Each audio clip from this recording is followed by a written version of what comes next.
The kitchen smelled of vegetable soup, a heavy earthy scent that clung to the air like a memory Ruby couldn't shake. She stood at the stove, stirring the pot with a wooden spoon, the broth simmering in slow, lazy bubbles. The late afternoon light filtered through the lace curtains, casting delicate shadows across the linoleum floor, worn smooth by decades of her footsteps. At 73, Ruby's hands moved with the muscle memory of a woman who had spent a lifetime nurturing. First her husband, Earl, then her son, Marcus, and later her grandchildren Jamal and Naomi. The soup was for her alone, though, a fact that settled in her chest like a stone. She stirred, her movements mechanical, her mind adrift in the quiet hum of a house too large for one person. Her phone rested on the counter, a silent sentinel. It had been 3 weeks since Marcus's last call, 3 weeks since he'd told her the family cruise was cancelled. His voice smooth and practiced over the phone. "Finances won't allow it," he'd said. "We'll reschedule for later." Ruby had nodded to herself, as if he could see her through the receiver, her heart heavy with understanding. She'd worked extra shifts all summer, her body aching from long hours cleaning hospital rooms, her savings dwindling to help Marcus and his family recover from their supposed financial strain. She'd believed him, as she always had, because that's what mothers did: believed, sacrificed, trusted. The phone vibrated, a sharp buzz that cut through the stillness. Ruby's hand paused mid-stir, her pulse quickening for reasons she couldn't name. She wiped her hands on her apron, the fabric frayed at the edges, and picked up the phone. It was an Instagram notification, a rare intrusion from a world she barely understood. Ruby had joined the app years ago, not for herself but to glimpse the lives of her grandchildren, to see Jamal's basketball games or Naomi's dance recitals through pixelated squares. She tapped the screen, her fingers clumsy on the unfamiliar interface. Chantel, her daughter-in-law, had posted something new. Ruby's thumb hovered, a strange unease curling in her stomach, like the moment before a storm breaks. She opened the app, and the first image filled the screen. Chantel stood on the deck of a cruise ship, the Caribbean Sea a turquoise expanse behind her. Her coral dress hugged her frame, expensive and vibrant, the kind of dress Ruby could never have afforded in her youth. Sunglasses perched on her nose reflecting a cloudless sky, and her smile was perfect, practiced, untouchable. Ruby's breath caught, her chest tightening as she read the caption. "Unforgettable family vacation." The words were a blade, sharp and cold, slicing through the fragile trust she'd clung to. She swiped to the next photo, her fingers trembling. Marcus was there, her only son, tanned and relaxed in a crisp white linen shirt, holding a cocktail with a tiny umbrella. His smile was wide, unburdened, nothing like the strained voice that had told her the trip was cancelled. Ruby's heart pounded, a dull thud against her ribs. She swiped again. Jamal and Naomi stood by a pool, their designer straw hats catching the sunlight, their laughter frozen in the frame. Another swipe revealed the whole family. Marcus, Chantel, the kids, and even Chantel's parents, Chuck and Eleanor, toasting with champagne in an elegant onboard restaurant. White tablecloths, crystal glasses, a world of luxury Ruby had never known. Everyone was there, smiling, radiant, complete. Everyone but her. The phone nearly slipped from her hands. She set it down on the counter, her fingers shaking so violently she feared they'd betray her. The soup bubbled on, forgotten as the room seemed to tilt. Ruby steadied herself against the counter, her palms pressing into the worn formica, her breath shallow and uneven. The images burned behind her eyes, each one a betrayal more vivid than the last. Marcus's lie, Chantel's perfect smile, the grandchildren she'd sacrificed for. All of them together laughing while she stood alone in her kitchen, stirring soup for a life that felt emptier by the second. Unforgettable. The word twisted in her chest, a rusty knife carving out pieces of her heart. She turned off the stove, the click of the knob loud in the silent house. The soup would go uneaten like so many meals before it. Ruby sank into a chair at the kitchen table, her body heavy, her mind racing.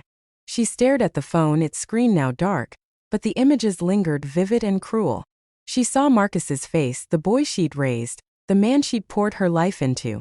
She saw Chantel with her practiced charm, her subtle manipulations.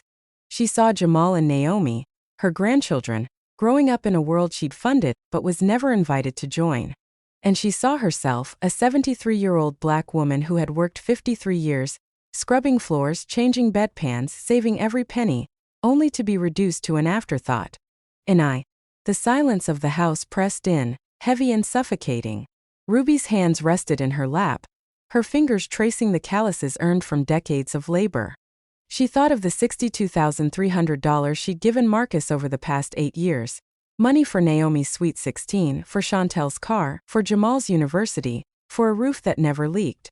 Each request had come wrapped in urgency, in promises of repayment, in the guise of family need. And she had given, always given, because that's what mothers did.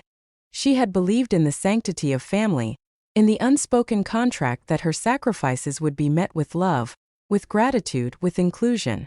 But the photos told a different story.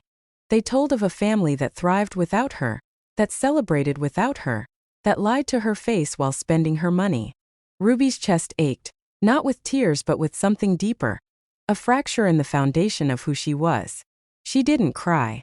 She didn't scream. She sat in the quiet, her gaze fixed on the table, where a single placemat marked her solitude. The pain was not new. She had felt its edges for years, in the rushed phone calls, the brief visits, the excuses that piled up like unpaid bills. But this was different. This was a betrayal so blatant, so public, it stripped away the illusion she'd clung to. Marcus hadn't just lied about the cruise.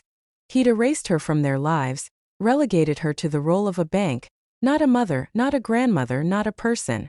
Her thoughts drifted to the beginning, to the moment this gilded trap had been set. 8 years ago, after Earl's death, the loneliness had been a living thing, a shadow that followed her through the empty house. Marcus had been her anchor, his visits a lifeline, his hugs a reminder that she still mattered. But those visits always came with a request, a need, a crisis only she could solve. The first had been Naomi's Sweet 16, $10,000 for a party with colored lights and a chocolate fountain. Ruby had sat at a back table, watching her granddaughter dance, her heart swelling with pride. They never paid her back. They never mentioned it again. And she, too afraid of losing them, had never asked. The requests grew. $8,000 for a kitchen remodel, $12,000 for Chantel's car, $45,000 for Jamal's university. Each time Ruby opened her savings, her pension, her life, because Marcus made it sound like survival, like family. He never said, "I want." He said, "We need." For the children, for stability, for the future. And Ruby, widowed and vulnerable, had believed him. She had needed to believe him, needed to feel useful, needed to fill the void Earl's death had left. But now, in the stark light of those Instagram photos, she saw the truth. Her love had been a currency, her sacrifices a transaction, her role reduced to a means to an end. The afternoon faded into evening, the kitchen growing dim as the sun dipped below the horizon. Ruby didn't turn on the light. She sat in the gathering dark, her mind tracing the contours of her life. She thought of her years as a certified nursing assistant, the long nights on her feet, the patients who thanked her with weary smiles, the paychecks she stretched to cover a mortgage, a son's education, a husband's medical bills. She thought of Earl, his quiet strength, his laughter, the way he'd hold her hand during Sunday walks. He'd been gone 8 years, and in that time, Ruby had poured herself into her family, believing it was her purpose.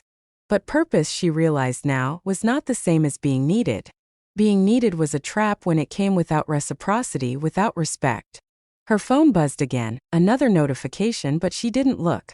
She couldn't bear to see more images of a life she wasn't part of.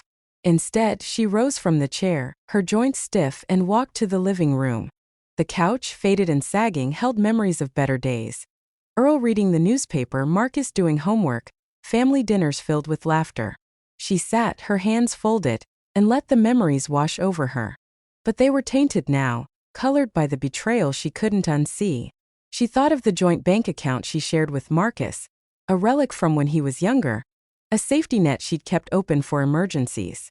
She thought of the automatic transfers, the extra cards in his and Chantel's names, the ease with which her money flowed to them. Something shifted inside her, a spark of resolve igniting in the ashes of her pain. Ruby stood, her movements slow but deliberate, and walked to the small desk in the corner. She opened her laptop, the screen's glow harsh in the dim room. She logged into her bank account, her fingers steady now, and reviewed the statements. The numbers stared back at her, a ledger of her sacrifices: $10,000, $8,000, $12,000, $45,000, and smaller amounts that added up to $62,300. Each transaction was a piece of her life, a piece she'd given willingly, blindly. She clicked through the account settings, her heart pounding but her mind clear. She removed Marcus and Chantel from the joint account, canceled their cards, stopped the automatic transfers. Each click was a small act of rebellion, a reclaiming of her agency. The house was silent, but for the first time in years, the silence felt different. Not oppressive but spacious, like a room waiting to be filled. Ruby closed the laptop and leaned back, her breath steady. She thought of Dot, her neighbor, who had asked her what she was getting back for all she gave. Nothing, she'd realized then, and the truth of it stung now. But it also freed her. She was done being a bank, done buying crumbs of attention with her savings, done living in pause, as Dot had said. In the days that followed, Ruby moved through her life with a quiet determination. She didn't call Marcus, didn't respond to his texts, didn't open Instagram again.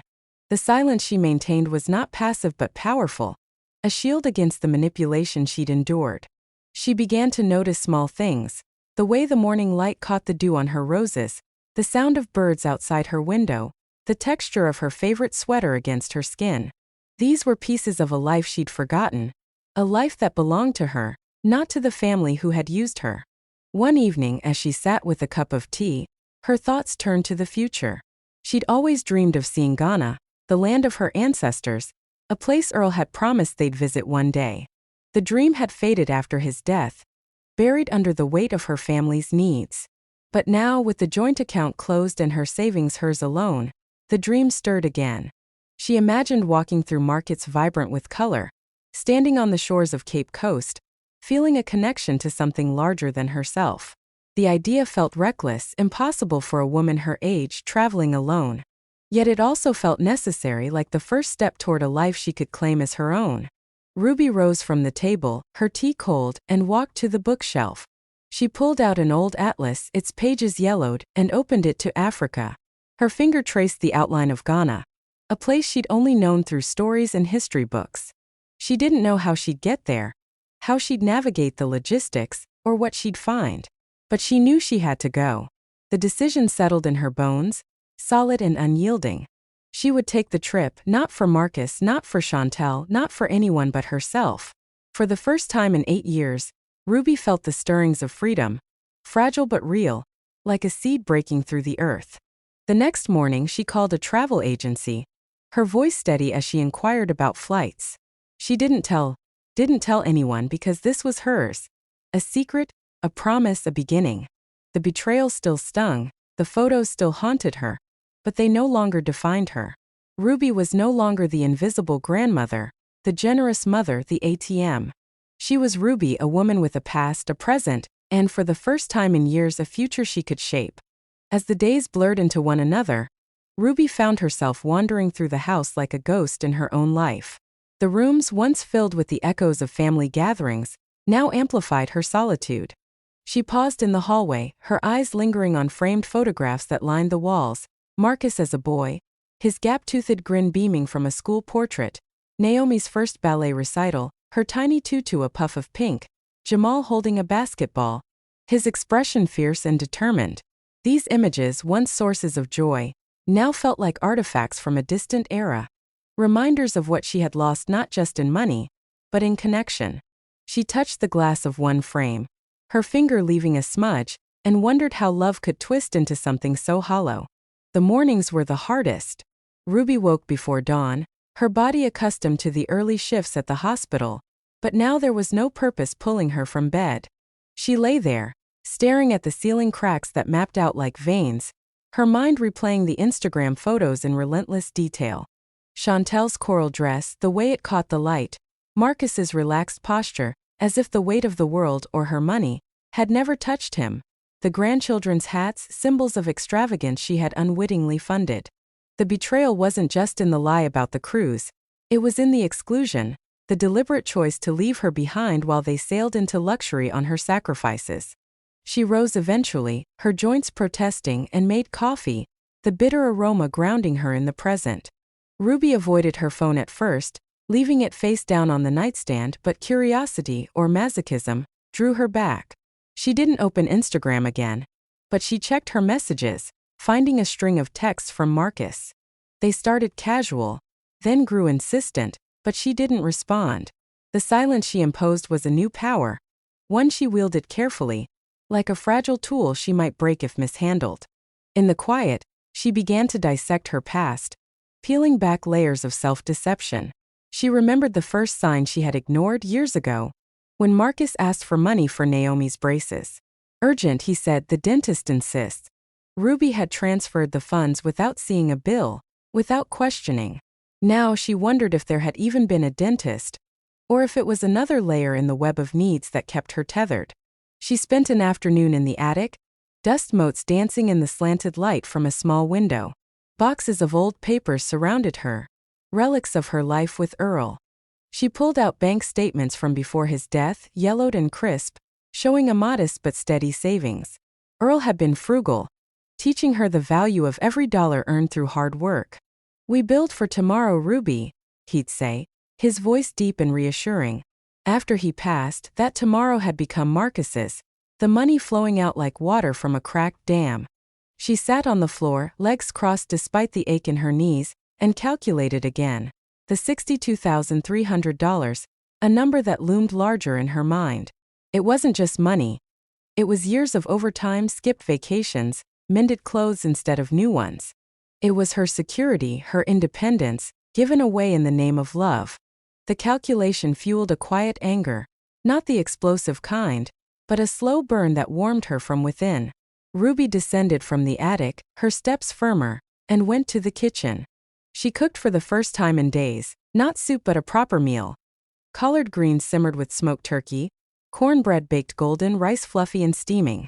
It was food from her childhood, recipes passed down from her mother, who had raised 5 children on a sharecropper's wage. As she ate alone at the table, the flavors evoked memories of resilience, of women who had faced worse betrayals and emerged stronger. Her mother had once cut off a brother who borrowed and never repaid, saying, "Blood don't mean obligation if it bleeds you dry." Ruby chewed slowly, the words echoing in her mind, and felt a kinship with that strength. In the evenings she walked the neighborhood, her pace slow but steady. The streets were lined with modest homes like hers, porches where neighbors waved. Dot's house was next door, its garden blooming with late summer flowers.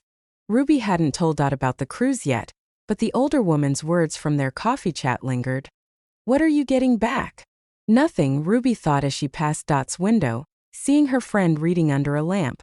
The walk cleared her head, the cool air brushing against her skin like a promise. She noticed things she hadn't before. The way the leaves rustled, the distant hum of traffic, the stars peeking through the city haze. These small observations were hers, unshared, unawed to anyone. One night, as rain pattered against the roof, Ruby sat with her atlas again, her finger tracing Ghana's coast. She imagined the slave castles at Cape Coast, standing solemn against the ocean, symbols of endurance and horror. Her ancestors had come from there, or near there, chained and shipped across the Atlantic. She had learned about it in school, but it felt abstract until now. The trip wasn't just escape. It was reclamation, a way to connect with roots deeper than her family's shallow soil. She closed the atlas and went online, her laptop humming to life. She searched for flights, her heart racing at the prices, but her resolve held. She booked a ticket, her fingers clicking confirm, with a finality that thrilled and terrified her. The departure was in 2 months, giving her time to prepare, to steel herself for the unknown. Preparation became her ritual. Ruby visited the bank in person, not trusting online forms for everything. The same teller from before, with her rectangular glasses, recognized her. Ruby explained she wanted to ensure all ties were severed. No lingering access for Marcus. The teller nodded, her eyes holding no judgment this time, perhaps sensing the shift in Ruby's posture, the quiet authority in her voice. Back home, Ruby organized her papers, creating a file for the trip, passport renewal, visa information, travel insurance. Each task was a brick in the wall she was building around her new life, a barrier against the old patterns. The silence from her family broke eventually. Her phone rang one morning, Marcus's name flashing on the screen. She watched it vibrate, her hand hovering, but she let it go to voicemail. The message was pleading, confused, asking why she wasn't answering, mentioning a credit card issue, needing $6,000 urgently. Ruby listened, her face impassive, then deleted it. Chantel's text came next. A wall of words about misunderstandings, surprises meant for later. Ruby skimmed it, the excuses blurring, and deleted that too. The calls multiplied, 17 that day, as if persistence could breach her resolve. She blocked the numbers temporarily, the action feeling like shedding a heavy coat. Freedom tasted strange at first, like a fruit she didn't recognize. Ruby spent hours reading books from the library. Travel guides to Ghana, memoirs of Black women who had reinvented themselves late in life. She joined a senior walking group at the community center, her steps mingling with others who shared stories of loss and renewal. One woman, Mabel, spoke of leaving an abusive marriage at 60, finding peace in solitude. Ruby listened, her own story unspoken but resonating. These connections were tentative, but they filled cracks she hadn't known existed. As the weeks passed, the pain of betrayal dulled, replaced by anticipation. Ruby packed a suitcase in her mind, imagining what she'd take. Comfortable shoes for walking, a journal for thoughts, photos of Earl to remind her of good love. She dreamed of markets bustling with Kent cloth, the air spiced with fufu and jollof rice, the ocean waves whispering stories of survival. The trip was her awakening, a journey not just across miles but into herself. She was no longer defined by what she gave but by what she claimed. The breaking point had come and gone, leaving Ruby transformed. She stood in her kitchen one evening, the same place where the discovery had shattered her, and looked out the window. The world beyond was vast, waiting. For the first time she felt ready to step into it. The rain had stopped, leaving the air heavy with the scent of wet earth and asphalt. Ruby stood at her living room window, watching droplets slide down the glass, each one catching the faint glow of a street lamp. The world outside was quiet, save for the occasional car hissing past, its tires slicing through shallow puddles. Inside, the house felt different now, not empty but expectant, as if it too sensed the shift in her.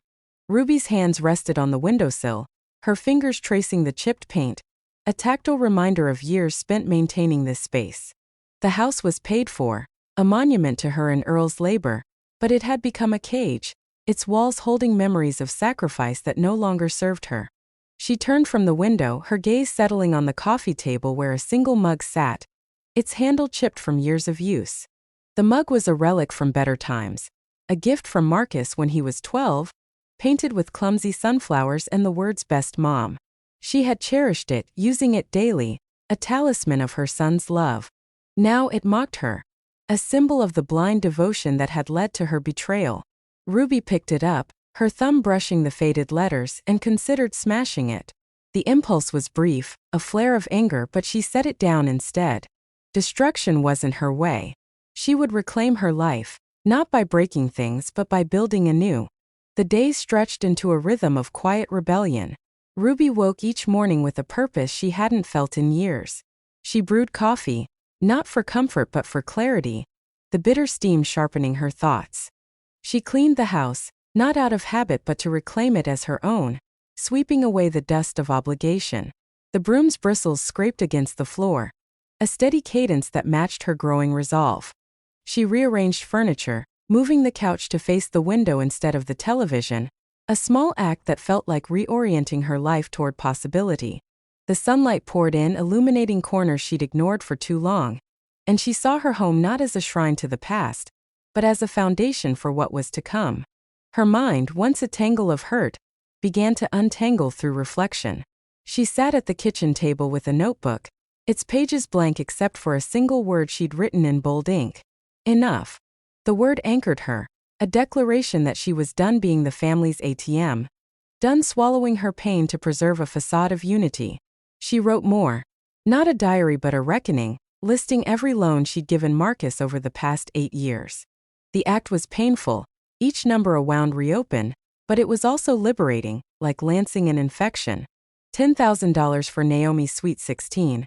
A party Ruby had attended but felt peripheral to, seated at a back table while Chantel orchestrated the event like a queen.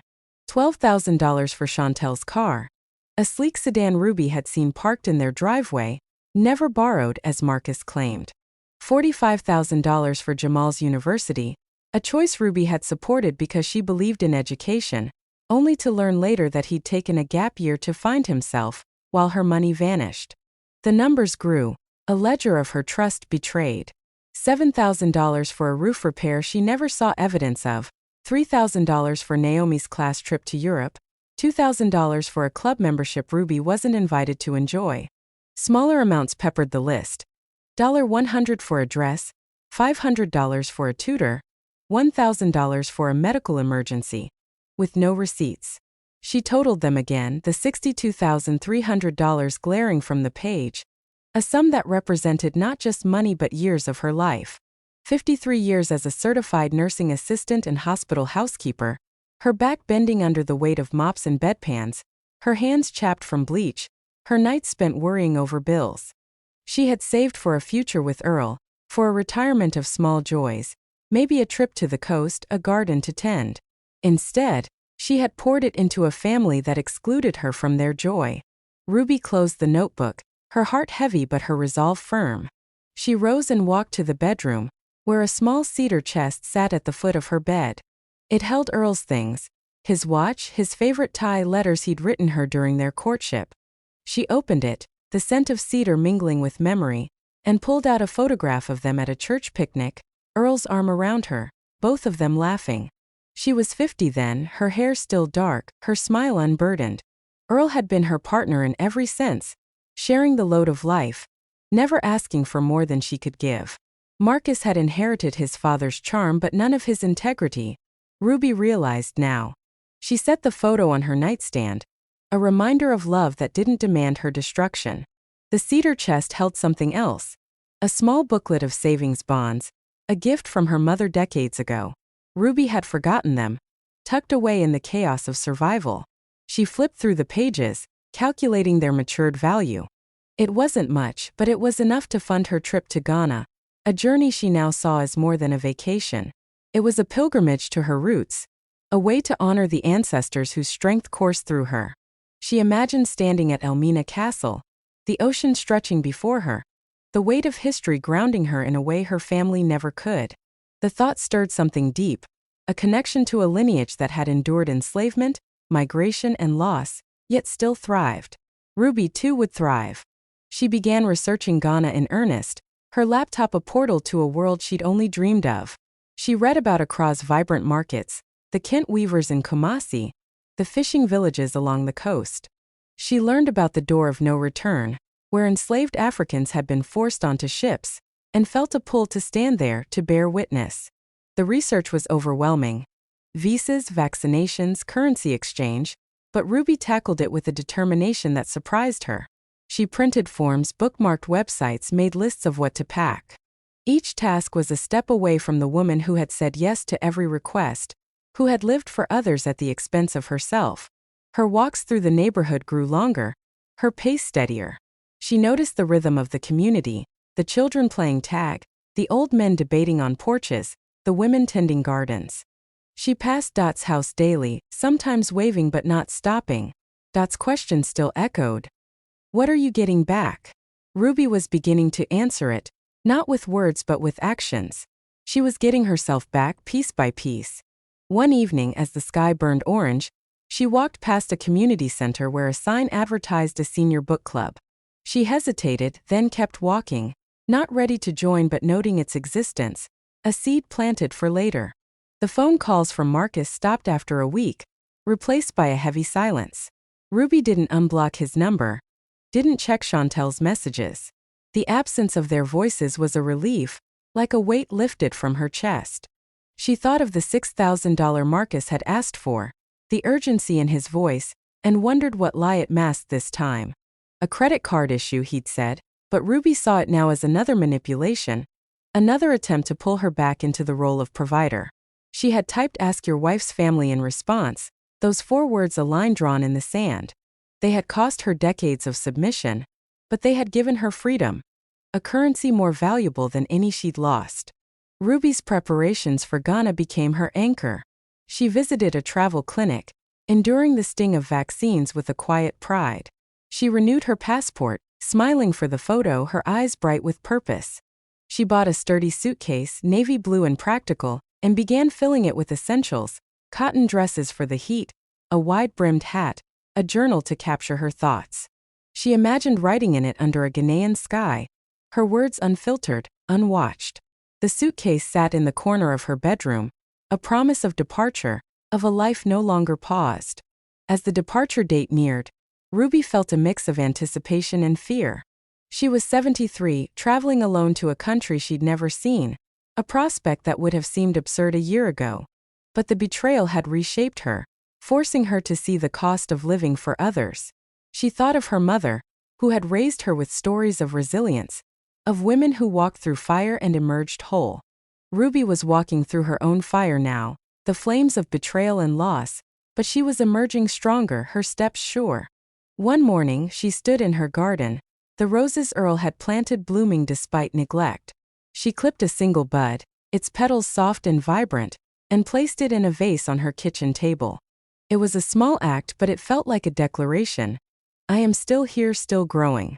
Ruby looked at the rose, then out the window at the world beyond. Ghana waited, and so did the woman she was becoming. The breaking point had shattered her illusions, but it had also set her free.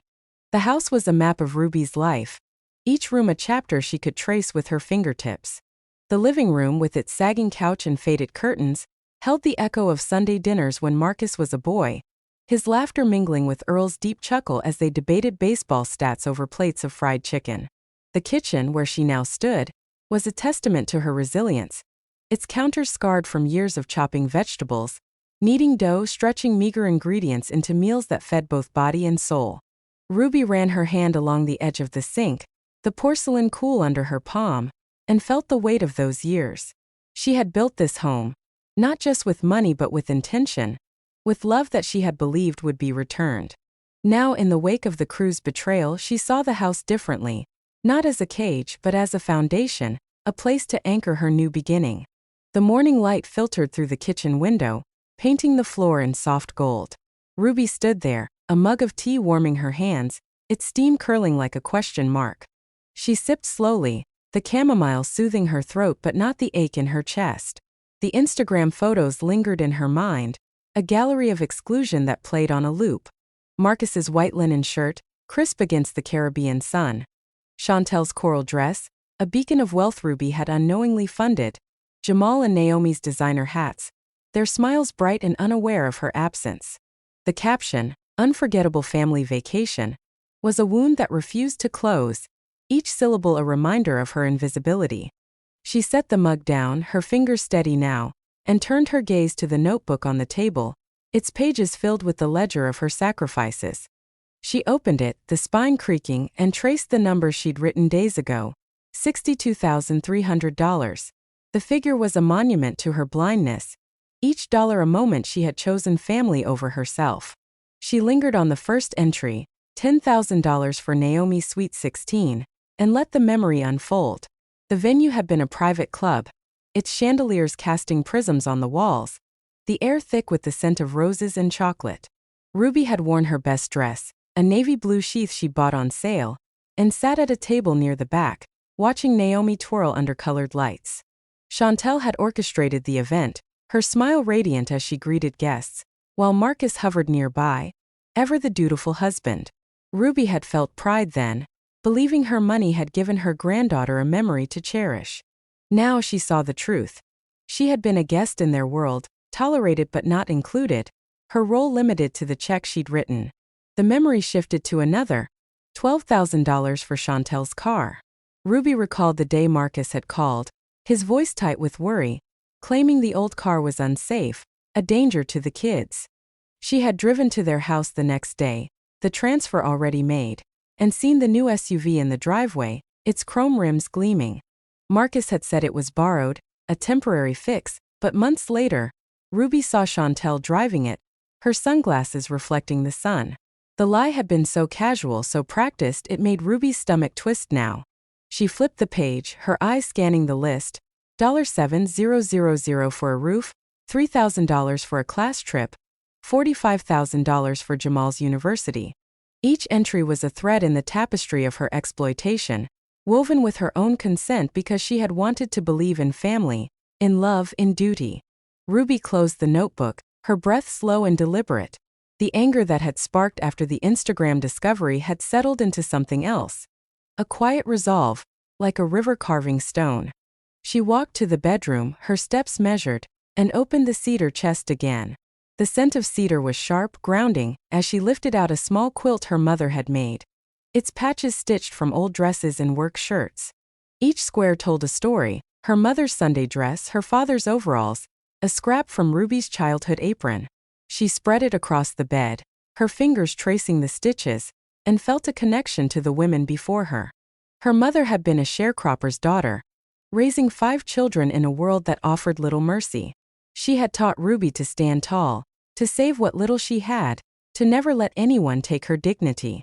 Ruby had forgotten that lesson, seduced by the promise of family, but she remembered it now.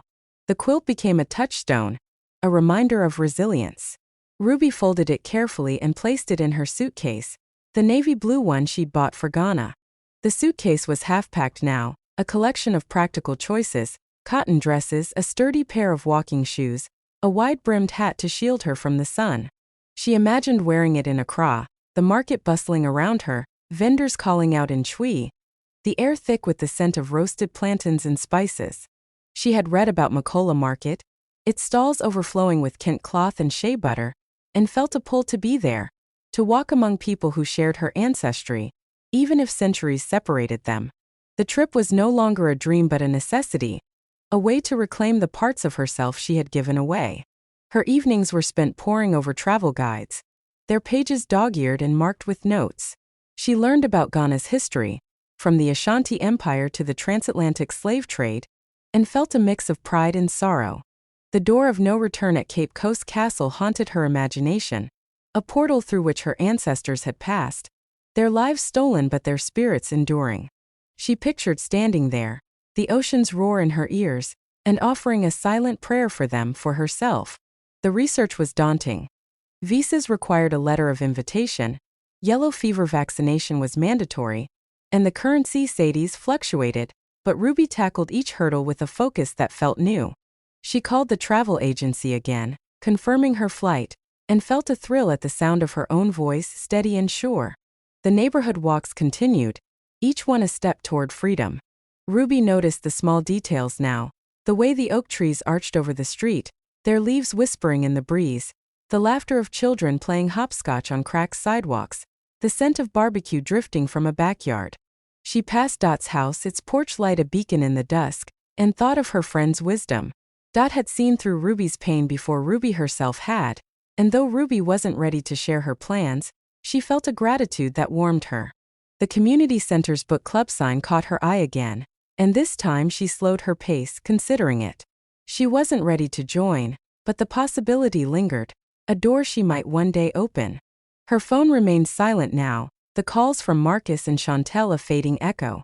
Ruby had kept their numbers blocked, a decision that felt less like punishment and more like self-preservation. She thought of the $6,000 Marcus had requested, the urgency in his voicemail, and saw it for what it was: another attempt to pull her back into the cycle of giving. Her response, "Ask your wife's family," had been a severance, a cutting of ties that had bound her for too long. She didn't regret it, though the silence that followed was heavy. She wondered what Marcus thought, if he felt guilt or only frustration at losing his safety net.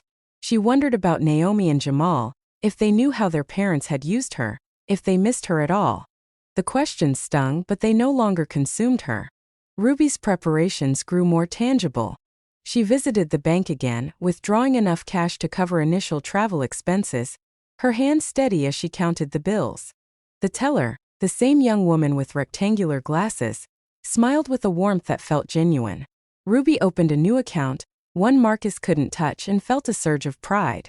She bought a small travel journal, its leather cover soft under her fingers, and began writing, not the ledger of losses but her hopes for Ghana. She wrote of the markets she wanted to explore, the food she wanted to taste, the stories she wanted to hear. The act of writing was a reclaiming, a way to give voice to the woman she was becoming. One afternoon, as she sorted through old clothes, Ruby found a scarf Earl had given her, its pattern a swirl of blues and greens like the ocean.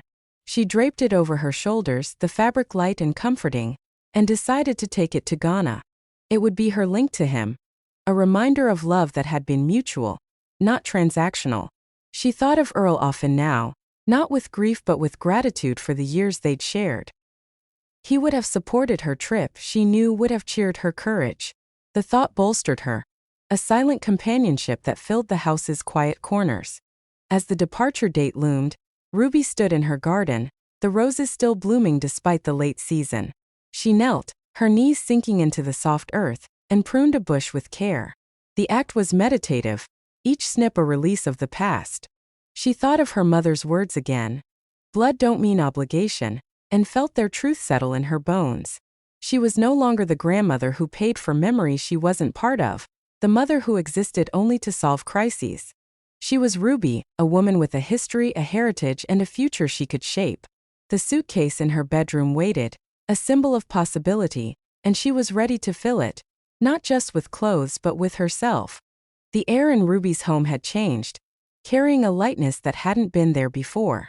The windows, once heavy with the weight of her solitude, now seemed to invite the world in, their panes catching the early morning sun in a dance of gold and shadow. Ruby stood in the kitchen, her hands wrapped around a mug of coffee, its warmth seeping into her palms. The scent was sharp, grounding, a reminder that she was here, present, no longer living in pause. She sipped slowly, her eyes tracing the familiar lines of the room, the chipped tile near the stove, the faded calendar pinned to the wall, the vase holding a single rose from her garden. These were the markers of her life, not grand but hers, and she was learning to cherish them again. The notebook on the table lay closed, its pages heavy with the $62,300 ledger of her sacrifices. Ruby no longer needed to open it. The numbers were etched in her mind, each one a lesson in boundaries she had failed to set. She thought of the moments that had built that sum, each request from Marcus, a carefully crafted appeal to her heart. The $8,000 for the kitchen remodel stood out, a memory sharp with detail. Marcus had come to her house, sitting on the very couch where she'd held him as a child, his eyes wide with worry. The pipes were old, he'd said, the moisture a threat to the kids' health. Ruby had pictured Jamal and Naomi coughing in a damp house, her grandmother's heart twisting, and wired the money the next day. Months later, she'd visited their home and seen a pristine kitchen, gleaming with new appliances, no sign of the urgent repairs she'd funded. The lie had been subtle, swallowed in her need to protect, but now it glared like a spotlight on her naivety. She set the mug down, her movements deliberate, and walked to the living room. The couch faced the window now, a choice that felt like a quiet revolution. She sat, her body sinking into the familiar cushions, and let her gaze drift to the street outside. A neighbor jogged by, earbuds glinting in the sun, and children laughed somewhere out of sight, their voices a melody of carefree youth. Ruby's thoughts turned to her own childhood, to the small clapboard house in Georgia where her mother had raised her and her siblings. The floors creaked, the roof leaked, but her mother's hands were steady, stitching quilts, cooking meals, teaching lessons of survival. "Don't let nobody take your power, Ruby," she'd said, her voice firm as she braided Ruby's hair. Ruby had nodded, a child's promise, but life had blurred that wisdom, marriage, motherhood, widowhood, all demanding she give until she was empty. Now at 73, she was reclaiming that power, stitch by stitch like her mother's quilts. The quilt from the cedar chest lay folded in her suitcase now, a tangible link to her past. Ruby rose and opened the suitcase, her fingers brushing the patches, red from her mother's church dress, blue from her father's work shirt, yellow from her own childhood apron. Each square was a story of endurance, a reminder that her ancestors had faced worse than betrayal and still thrived. She thought of Ghana again, the land where those ancestors had walked before the ships took them. She imagined standing at Cape Coast Castle, the stone walls heavy with history, the ocean whispering their names. The trip was no longer just a journey. It was a pilgrimage to honor those who had given her the strength to stand here now, to choose herself after years of choosing others. Ruby's preparations had become a ritual, each task a step toward freedom. She had visited the post office, her renewed passport arriving in a crisp envelope, its pages blank but full of promise. She had gone to the library, borrowing books on Ghanaian culture, their covers vibrant with images of kente cloth and baobab trees. She read about the Ashanti people, their proverbs and traditions, and felt a stirring pride in her heritage. One book described the Adinkra symbols, each one a wisdom etched in cloth, Sankofa, the bird looking backward to learn from the past. Ruby traced the symbol with her finger, its curves a map for her own journey. She was looking back, not to dwell but to understand, to carry the past forward without letting it bind her. The suitcase grew heavier not with weight but with meaning. Ruby added a small bottle of shea butter, bought from a local shop run by a Ghanaian woman whose smile reminded her of her mother. She packed a journal, its leather cover soft and inviting, where she wrote her hopes for the trip. She imagined sitting in a market, the air thick with the scent of groundnuts and spices, her pen capturing the sounds of chui and the laughter of vendors. She wrote of wanting to taste jollof rice, to feel the sun on her skin, to stand where her ancestors had stood. The act of writing was a declaration, each word a brick in the foundation of her new self. She was no longer the woman who said yes to every request, who lived for the approval of a family that forgot her. Her walks through the neighborhood had become a daily pilgrimage, each step a shedding of the old Ruby. She noticed the world with fresh eyes, the way the leaves turned crimson at the edges, the smell of rain lingering in the air, the rhythm of her own breath. She passed the community center, its book club sign a quiet invitation she still wasn't ready to accept. But the idea of it lingered, a possibility for connection that didn't demand her sacrifice. She thought of Dot, her neighbor, whose blunt wisdom had cracked open Ruby's denial. Dot's house stood quiet, its garden a riot of late-season blooms, and Ruby felt a gratitude she hadn't yet voiced. One day she would tell Dot about Ghana, about the woman she was becoming, but for now, her journey was hers alone. The silence from her family was a presence in itself, heavy but no longer suffocating. Ruby had kept Marcus and Chantel's numbers blocked, their voicemails deleted, their texts unread. She thought of the $6,000 Marcus had asked for, the urgency in his voice a familiar tactic. She saw it now as a hook baited with guilt, meant to reel her back into the cycle of giving. Her response, "Ask your wife's family," had been a severance, a line drawn in the sand of her heart. She didn't wonder what they thought, didn't imagine their explanations. She had spent 8 years wondering, hoping, believing, and it had cost her more than money. The silence was her shield, her freedom, and she wore it like armor. One evening as the sky deepened to indigo, Ruby sat in her garden, the roses glowing faintly under the porch light. She held a pair of pruning shears, their blades catching the light, and trimmed a bush with care. Each snip was deliberate, a release of what no longer served her. She thought of her mother's words again, "Blood don't mean obligation if it bleeds you dry," and felt their truth settle deeper. Her family had bled her, not with malice but with indifference, and she had let them because she feared losing them. Now she saw that loss differently. Losing them meant gaining herself, a trade she was finally willing to make. The suitcase was nearly packed now, a testament to her resolve. Ruby added a scarf Earl had given her, its blue-green swirls a reminder of his love, and a small photo of her parents, their faces stern but kind in black and white. She packed a pair of sandals, practical but new, a gift to herself for the journey. She imagined walking through Accra, the streets alive with color and sound, her steps unhurried, her heart open. The fear was still there. A 73-year-old woman traveling alone was no small thing, but it was overshadowed by anticipation, a hunger for something beyond the walls of her house. The final days before departure were a blur of small triumphs. Ruby visited the bank one last time, transferring her remaining savings to the new account, her hand steady as she signed the forms. The teller, with her familiar rectangular glasses, nodded with a respect that mirrored Ruby's own. She bought a travel adapter, a water bottle with a filter, a small first aid kit, details that grounded her dream in reality. She read about Ghana's rainy season, its heat, its customs, and felt prepared, not just for the logistics but for the transformation waiting on the other side. On the last night in her home, Ruby stood in her bedroom, the suitcase closed and ready by the door. She looked at the quilt, now draped over a chair, and the photo of her and Earl on the nightstand. The house was quiet, but it was a living quiet full of possibility. She thought of the Instagram photos one last time, not with pain but with clarity. They had broken her, but they had also freed her. She was no longer the grandmother who paid for memories she wasn't part of, the mother who existed to solve crises. She was Ruby, a woman with roots deep in the soil of her ancestors, with a future she could shape. She turned off the light, the darkness soft around her, and lay in bed, her heart steady. Tomorrow she would board a plane, the first step toward Ghana, toward herself. The breaking point had come, not as destruction but as creation. A new beginning forged in the ashes of betrayal.